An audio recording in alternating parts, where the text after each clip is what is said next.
Hall of Fame voter Howard Balzer. Now on Rockin' Minooch with Mics are hot. ESPN 620.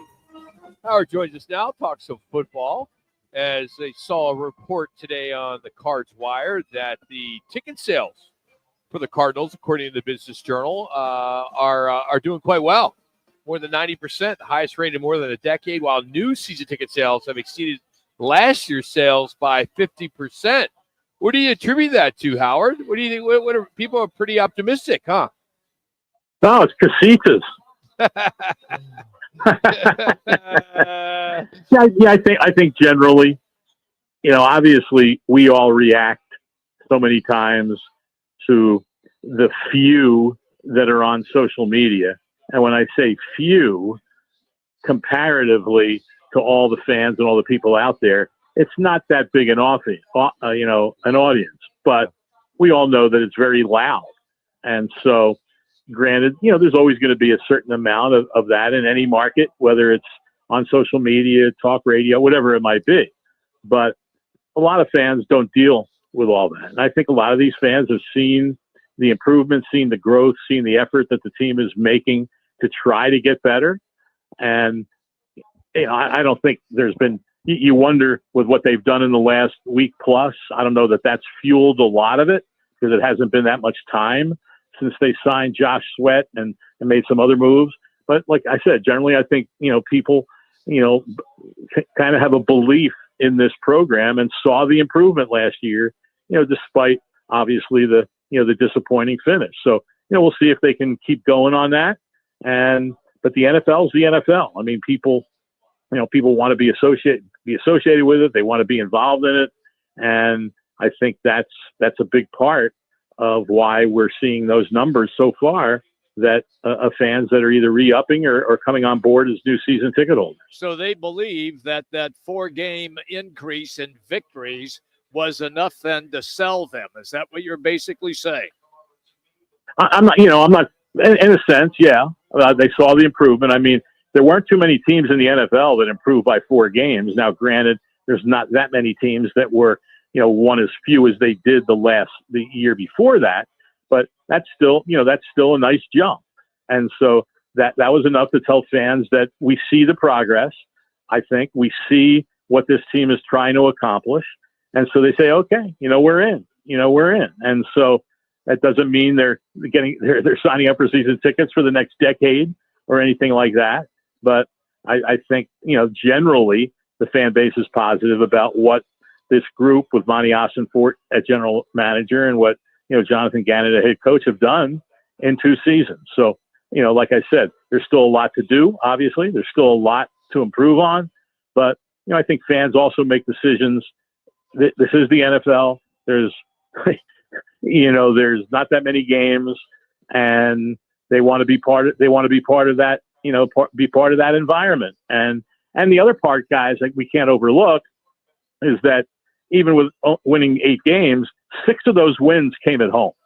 Yeah. And so yeah. I think that was pretty reversing of a trend, if you will, of, man, there had been, until they won that first home game last year, it had been they hadn't won very many home games over the last 2 or 3 seasons. So I think that part of it also says, hey, this is a fun place to be on Sunday afternoon or Sunday evening. And we believe that the team will continue to improve. But they're still saying, hey, we got to see it continue. You reference games. Do you see them moving in another year to 18 or not? I don't. They're going to at some point. When that is, it's difficult to predict. Certainly, they would. Whenever they do it, whether they do it before the current CBA expires or after the current CBA expires, they have to have the agreement of the players to be able to do that. And so the players have put out some strong indications that they want no part of 18. Now that's what they're saying. So basically the message they're saying is if you want to go to 18, we're going to have to get a lot for that because that's a lot of games, it's a lot of wear and tear on players' bodies, longer season. We see the injury factor in this league and how that can affect teams when they have so many guys injured.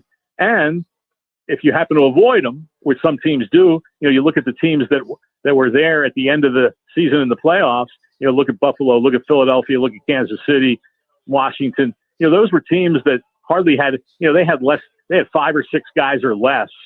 Buffalo also on injury reserve at the end of the season. So, but, there's always going to be a handful at the bottom, but a big part of the league are, have bigger numbers of 10 or more. And so it's tough. It's tough on players. And so I think that like I said, they're putting out that narrative without saying it, that there's going to have to be a whole lot for us to agree to go to 18 games when it comes to money. Howard Balzer here on ESPN Phoenix 620. Howard, I saw a story today. According to Over the Cap, the Cardinals are still roughly $41.7 million in effective cap space. And then Darren Urban at azcardinals.com said that figure doesn't include Zay Jones or Calvin Beachum. I know we're in the second week of free agency. It sounds like it's really come to a stop. Do you expect them just to fill some holes over the next few weeks, or maybe just wait until after the draft? I think there could be a few. I mean, like you said, there haven't been that many signings this week compared to last week around the league, not just with the Cardinals. They did add a corner today, a young guy from the Bears who's played 3 seasons. But I don't know that they're going to be a blockbuster. Who knows? Maybe there's a trade in the works that could bring in a higher number on the cap. But the one thing, and here's the thing about it. A lot of people look at this year in the cap. Well, teams plan for the future. And I had a note yesterday on Twitter that of the players they've signed so far, or at least of the contracts we know, and there are like a couple that we don't know the contracts, they've added $63 million already to next year's cap because of the way you structure deals. A lot of times when a guy signs his first contract with a team, it's a low cap the first year, and then it jumps up significantly in the coming years. So you're planning for that as a team. You're also planning that next year, Paris Johnson Jr. is going to be eligible for a new contract. So will Garrett Williams.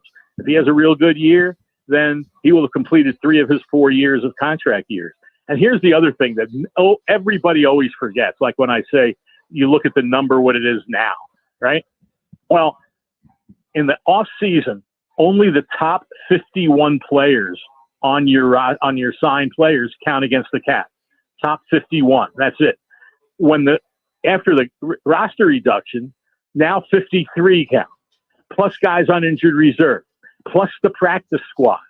And all of a sudden, that money starts eating into your cap. I mean, last year, the Cardinals had 17 players on injured reserve at the end of the season. Now, they weren't on IR all year, obviously, but a lot of those guys were on for a bunch of games that are counting against the salary cap. So I know fans look at, they still got all this money. Oh, you can do a blockbuster deal. Well, that money can fritter away relatively quickly, especially when you have to count everybody.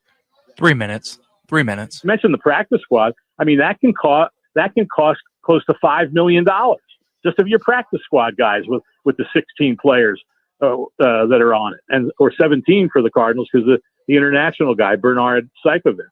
So there's a lot of stuff in the cap that I think a lot of people don't consider when they're talking about a team. But they do have room to do some things if they choose to. But there's not a lot of big deals that are out there. Most every contract I've seen since last Thursday has been either a 1 or a 2-year contract, and they're not for a lot of money.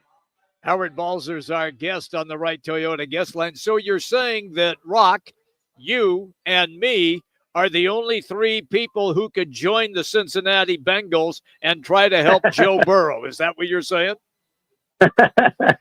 Well, they already got their 2 receivers signed and re-signed. We knew Jamar Chase was going to be. They weren't going to let him out. But, getting T. Higgins done was important. Now they're trying to get Trey Hendrickson done. But, we haven't, and again, we 2 minutes. 2 minutes. Those contracts of Higgins and Chase. But like I said, a lot of times it's low cap dollars in the first year, and then it jumps up. And so I'll give you an example. Like, we reported Josh Sweat's contract on Cards Wire yesterday. He's only counting a little bit. I think it's around 7.2 something, close to 7.3 million against the cap this year. Next year, it jumps to over 16. The 2 years after that are 23. Jeez. Wow. 23 million. Okay. So that's why I say you're always planning for the future. And if all of a sudden you spend a lot of your cap this year. Well, all of a sudden you're going to have a lot of it going on the cap in coming years when you still have moves you want to make. And like I said, re-signing some of your key players. Howard, we always enjoy it, man. Thanks for the time. Have a good weekend.